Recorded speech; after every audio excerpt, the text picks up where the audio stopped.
Hello, അപ്പോൾ എല്ലാവർക്കും എൻ്റെ പുതിയൊരു വീഡിയോയിലേക്ക് സ്വാഗതം. ഇന്നത്തേത് ഭയങ്കര സന്തോഷമുള്ളൊരു വീഡിയോ ആണ്. ഇത് 12-ാം തീയതി എടുത്ത വീഡിയോ കേട്ടോ. അന്ന് കണ്ണൂരിൽ നിന്ന് എല്ലാവരും നമ്മുടെ വീട്ടിലോട്ട് വരുന്നുണ്ടായിരുന്നു കേട്ടോ എന്നെ കാണാൻ വേണ്ടിയിട്ട്. രാവിലെ തന്നെ അമ്മ ആദ്യം തിരക്കിട്ട പണിയിലാണ്. അപ്പം ഉണ്ടാക്കുന്നത്, ചിക്കൻ കറി ഉണ്ടാക്കുന്നു, അങ്ങനെ ജിൽജോ രാവിലെ തന്നെ അവരെ കൂട്ടാൻ വേണ്ടിയിട്ട് ചങ്ങനാശ്ശേരി റെയിൽവേ സ്റ്റേഷനിൽ പോയിട്ടുണ്ട്. അച്ചാച്ചൻ ദാ ഇറച്ചി മേടിക്കാൻ വേണ്ടിയിട്ട് പോവാണ്. എൻ്റെ ചേട്ടായും പോയിട്ടുണ്ടായിരുന്നു അവരെ കൂട്ടാൻ വേണ്ടിയിട്ട് ഓട്ടോയ്ക്ക്. അപ്പോൾ ഞാൻ ആളുടെ അടുത്ത് നേരത്തെ പറഞ്ഞിട്ടുണ്ടായിരുന്നു അവരെത്താനാകുമ്പോൾ എന്നോട് പറയണേ, എനിക്ക് വീഡിയോ എടുക്കാനാണ്. അങ്ങനെ നേരത്തെ വിളിച്ച് പറഞ്ഞുകൊണ്ട് ഞാൻ റോട്ടിൽ പോയി ഹാജരായിട്ടുണ്ടായിരുന്നേ. ഇതിൽ അച്ചാച്ചനെയും ജിൽജോനെയും കാണിക്കുന്നില്ല. കാരണം വെച്ചിട്ടുണ്ടെങ്കിൽ അവർ സ്കൂട്ടിക്കാണ് വന്നത്, വേഗം എത്തി. അപ്പോൾ എൻ്റെ അന്നേരം ഫോണോ കാര്യങ്ങളോ ഒന്നുമില്ല. എന്നാൽ അതിന് തൊട്ട് പുറകെ തന്നെ ഇവരും എത്തി. അപ്പോഴത്തേനും ഞാൻ വേഗം റോഡിലോട്ട് പോയിട്ടോ. ഞാൻ പ്രഗ്നൻ്റ് ആയതിനു ശേഷം ചേട്ടായും ചേച്ചി എന്നെ ആദ്യമായിട്ടാണ് കാണുന്നത്. അച്ചാച്ചനും അമ്മയും സൈനയും ഇതിനു മുന്നേ കണ്ടിട്ടുണ്ട്. പക്ഷെ വയറ് വെച്ചതിന് ശേഷം അവരും ആദ്യമായിട്ടാണ് കേട്ടോ.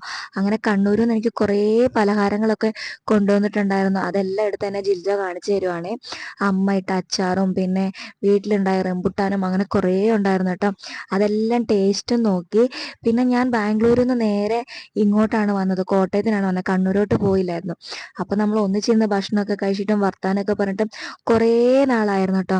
അങ്ങനെ എല്ലാവരും കൂടി ഇരുന്ന് വർത്താനമൊക്കെ പറഞ്ഞു, ഭക്ഷണമൊക്കെ കഴിച്ചു. നല്ല രസമായിരുന്നേ. എനിക്കങ്ങനെ പ്രത്യേകിച്ച് ചടങ്ങോ കാര്യങ്ങളോ ഒന്നും ഇല്ലായിരുന്നേ.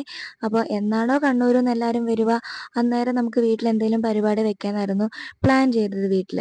അപ്പോൾ എനിക്കൊരാഗ്രഹം ഉണ്ടായിരുന്നു, നമുക്ക് വീട്ടിൽ ഒരു പ്രോഗ്രാമും വെക്കണ്ട, നമുക്ക് ഏതെങ്കിലും ഒരു അനാഥാലയത്തിൽ പോയിട്ട് ഭക്ഷണം കൊടുക്കാനും. അങ്ങനെ ഞാൻ ആ ഒരു ആഗ്രഹം വീട്ടിൽ പറഞ്ഞു. പിന്നെ എൻ്റെ ഒരു ചേട്ടായി ഉണ്ട്, അന്ന് ഇവരെ ഓട്ടോയ്ക്ക് കൊണ്ടുവന്നില്ലേ. ചേട്ടായിനോട് പറഞ്ഞപ്പോൾ ചേട്ടായിക്ക് ഇങ്ങനൊരു സ്ഥാപനം അറിയാം, ചേട്ടായി അവിടെ അങ്ങനെ കൊടുക്കുന്നതാന്ന് പറഞ്ഞു.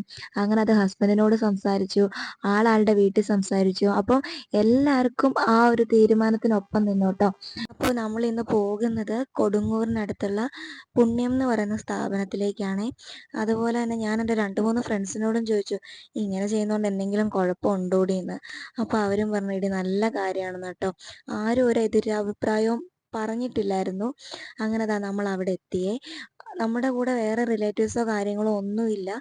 നമ്മളും പിന്നെ ചേട്ടൻ്റെ വീട്ടുകാരും അനന്തുവിൻ്റെ 2 ഫ്രണ്ട്സും പിന്നെ എൻ്റെ ചേട്ടായി മാത്രമേ ഉണ്ടായിരുന്നുള്ളൂ. വേറെ ഒരാളും ഇല്ലായിരുന്നു കേട്ടോ. അങ്ങനെ നമ്മൾ അവിടെ എത്തി. അപ്പോൾ നമ്മൾ കുറച്ച് പലഹാരങ്ങളും കൂടി കൊണ്ടുപോയിട്ടുണ്ടായിരുന്നു. 7-ാം മാസത്തെ ചടങ്ങിൻ്റെ ഇതായിട്ടല്ലേ പോകുന്നത്. അപ്പം 7 കൂട്ടം പലഹാരങ്ങളൊക്കെ വാങ്ങിക്കൊണ്ടാണ് പോയത്. അങ്ങനെ അവിടെ ഓഫീസിലെ കാര്യങ്ങളൊക്കെ കഴിഞ്ഞപ്പോഴത്തേനും നമ്മളെ നേരെ ഒരു ഹോളിൽ കൊണ്ടിരുത്തി. മക്കൾക്ക് എല്ലാവർക്കും ഭയങ്കരമായിട്ട് ഇഷ്ടപ്പെട്ടു. കാരണം അവിടെ ഓടിക്കളിച്ച് നടക്കുമായിരുന്നേ. അതൊക്കെ കഴിഞ്ഞപ്പോഴത്തേനും ഒരു മാം നമ്മുടെ അടുത്ത് വന്ന് സംസാരിച്ചു. ആൾ വിചാരിച്ചു നമ്മൾ ഇവിടെ 7-ാം മാസ ചടങ്ങ് വളകാപ്പ് പോലെ നടത്താൻ വേണ്ടിയിട്ടായിരുന്നെന്ന്. നമ്മൾ പറഞ്ഞു അല്ല, നമ്മളത് കുഞ്ഞുങ്ങൾക്ക് കൊണ്ടുവന്നതാണെന്ന് പറഞ്ഞു. കുറച്ച് കഴിഞ്ഞപ്പോഴത്തേനും ഒരു ഏട്ടൻ വന്നു.